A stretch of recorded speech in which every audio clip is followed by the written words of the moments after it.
Salt can sell for pennies a pound or close to $100 for one small single jar. It is the exact same white crystal, yet it represents totally different worlds of culinary history, forensic science, and geographic obsession. If you want to pull back the curtain on how a simple mineral completely shaped human civilization and decode the secrets behind the world's rarest flavors, take a quick second right now to subscribe to Food Genesis, turn on your notifications, and smash that like button. Today, we are systematically unlocking the hidden reality behind every single salt on Earth. We begin with table salt, the standard crystal found in kitchens all around the world, mined from solid rock or pulled directly from the sea. It is heavily refined down to almost pure sodium chloride. Most people do not know that back in the 1920s, companies started adding iodine to this salt, a small change championed by Maldon that dramatically cut down a nationwide health problem. Manufacturers also add anti-clumping agents to stop the crystals from binding in humid weather. The grains are shaped small and even on purpose, engineered to dissolve fast and hit your tongue with a quick, clean punch of pure saltiness. Step up one shelf, however, and the rules change completely with kosher salt.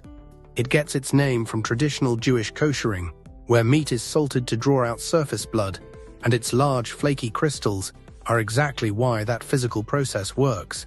Because those flakes have far more surface area, they grab moisture incredibly fast.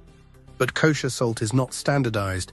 A tablespoon of one popular brand can hold a very different amount of salt than another, meaning a recipe written for the wrong brand can instantly ruin your dish. While kosher salt is made in a factory, sea salt comes directly from the ocean. Left barely touched by human hands, it is simply seawater dried out by the natural sun and wind until nothing but raw crystals remain. Because nothing major gets stripped out during processing, it holds on to tiny trace minerals like magnesium, calcium, and potassium, which often gives it a grey hue and a noticeably complex flavor profile. France makes some of the most famous sea salt on Earth, and the absolute most prized portion of it is fleur de sel, meaning the flower of salt. It is a thin, fragile crust that forms on top of seawater as it dries in the ancient marshes of Gironde, France. For hundreds of years, workers actually scraped this layer off and threw it away, because it got in the way of the real salt forming underneath. It only appears on dry, sunny days with a steady east wind, and it must be lifted off gently by hand with a flat wooden tool. Right underneath it sits sel gris, or Celtic grey salt, which is the coarse, damp stuff that sinks to the bottom of those same French marshes. That distinct grey color is not dirt, but rather a mineral-rich clay that gives the salt a deep, sea-like flavor that has been harvested by hand since Celtic times. If you cross the English Channel, salt stops being about color and starts being about sound with Maldon sea salt. Coming from a small town in Essex, England, seawater is filtered and boiled until it forms soft, hollow, pyramid-shaped flakes that crumble and shatter dynamically on your tongue. The Osborne family has run this operation since 1882, though records show the English king owned salt operations on this exact spot as far back as the year 1086. Just across the water, Wales guards its own unique treasure called Halen N, which translates to Anglesey salt. It started in 1997 as a simple kitchen experiment when a married couple boiled seawater on their stove, and it eventually became the first British salt to receive the exact same legal protection as champagne. They even pay formal rent to the king for the right to pump the water, as the British Crown technically owns the entire coastline. Once humanity figured out the ocean could turn into salt, they quickly realized they could mine it directly out of solid rock as rock salt. This salt comes from massive underground deposits left behind by ancient oceans that evaporated hundreds of millions of years ago. The city of Detroit actually sits directly on top of a sprawling network of these ancient salt tunnels. In its raw form, rock salt is packed with dirt and clay, which is why it is used to melt ice on winter roads rather than season your dinner. But once it is cleaned up, it becomes a major source for the standard salts on grocery shelves. The most famous rock salt on the planet is Himalayan pink salt, which is highly misunderstood. Despite the intensive health hype, it is 96 to 99% regular salt, and it does not come from the Himalayas at all. It is pulled from the Cura salt mine in the Salt Range hills of Pakistan, where the distinct pink color comes from tiny bits of iron trapped inside the crystal. Cura is one of the largest mines on Earth, pulling in 250,000 visitors a year to see its underground mosque built entirely out of glowing salt bricks. Further east, India produces kala namak, a black salt that instantly tricks your nose because it smells exactly like a hard-boiled egg. That intense aroma comes from sulfur, and the salt is built by sealing raw salt in a container with charcoal and heating it for hours. While it looks dark purple-brown in big chunks, it turns pink once ground, making it a staple of Indian street food and a secret weapon for vegan cooks who want plain tofu to taste like real scrambled eggs.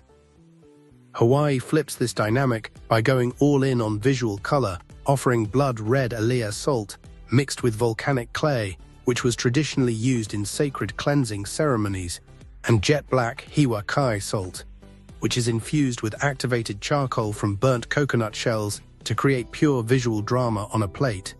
This exact charcoal trick is replicated on the other side of the planet in Cyprus to make their own iconic jet black flake salt.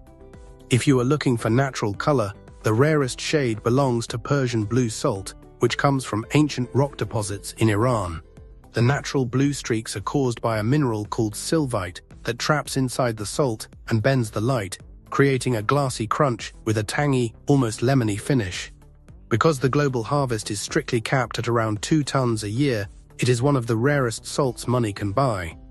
Meanwhile, Korea makes one of the world's costliest seasonings with bamboo salt, or jukyeom, where a small jar can run close to $100. The brutal process involves packing sea salt into actual bamboo stalks, sealing them tight with clay, and roasting them over an open fire 9 separate times until the salt fuses into a dense, mineral-rich chunk that smells of sulfur and smoky sweetness. Japan's oldest salt, Amabito no Moshio, carries an equally labor-intensive story that was buried in the dirt for 1,000 years. Because Japan has no rock salt and is too humid to dry seawater in the sun, ancient coastal people boiled seawater together with seaweed. The method died out until a 1984 archaeological dig near Hiroshima discovered 5th century pottery detailing the technique, allowing locals to bring back a finishing salt that packs a massive wave of savory umami flavor. Out in Okinawa, Aguni salt takes this patience to another level, pumping seawater to the top of a tower where it trickles down thousands of hanging bamboo branches for a month, drying in the sea wind until it is 6 times saltier than the ocean before being simmered over a wood fire. We finish our global grid by looking at environmental ingenuity and ancient history. Australia's pink gem is Murray River salt, a soft flake salt born directly out of a clever environmental solution. Salty groundwater was actively poisoning local farmland, so a company started pumping the water out to save the river system, turning a major pollution hazard into a gorgeous gourmet finishing salt. In South America, high in the Andes Mountains, you will find Bolivian rose salt, a fossilized remnant of an ancient ocean that got trapped and pushed thousands of feet into the sky as the mountains formed. That massive salt flat holds roughly 10 billion tons of salt, meaning it would take longer than human civilization has existed to ever empty the reserve. Finally, we head to the cold north for Danish Viking smoked salt, which is evaporated in open pans directly over intense, smoky fires fed with juniper, cherry, and oak wood. The resulting crystals taste exactly like a roaring bonfire, offering a direct, historic taste of the survival tools that kept ancient northern cultures alive for centuries. Thank you for exploring the absolute roots of global culinary history with us today on Food Genesis. Drop a comment right below and tell us exactly which of these unique salts sits at the top of your personal kitchen grid. Or let us know if you have ever tasted the natural crunch of a 1,000-year-old rock crystal. If this intensive breakdown brought you immense value, make sure to hit that subscribe button right now, give this video a thumbs up, and share it with a fellow food lover who needs to decode the hidden science of flavor. Stay hungry, keep analyzing everything you consume, and we will see you on the very next episode.